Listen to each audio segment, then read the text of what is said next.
Le Chot Lashon Hara, loi de médisance, chapitre 2, Halacha 3.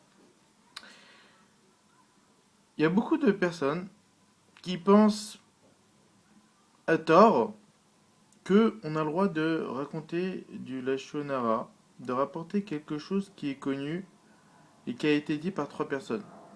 Et puisque c'est connu, eh bien, c'est public, on a le droit de rapporter.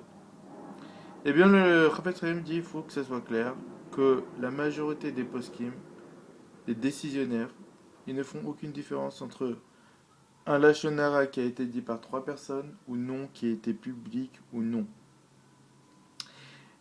Mais c'est Rishonim. Donc il y a certains qui pensent que oui, il y a quand même une différence.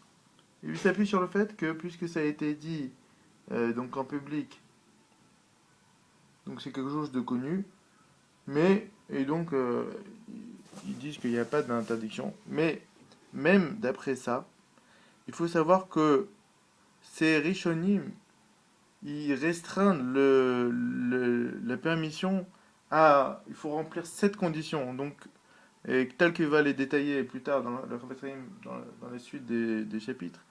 Mais il faut savoir que ces restrictions, ils sont draconiennes. Et donc, c'est quasi impossible, même d'après ceux qui permettent de réunir toutes ces conditions.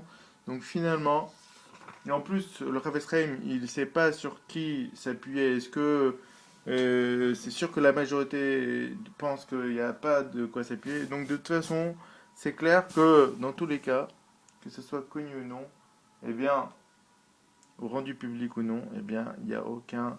Il faut mieux s'abstenir de rapporter du lâchetin dans tous les cas.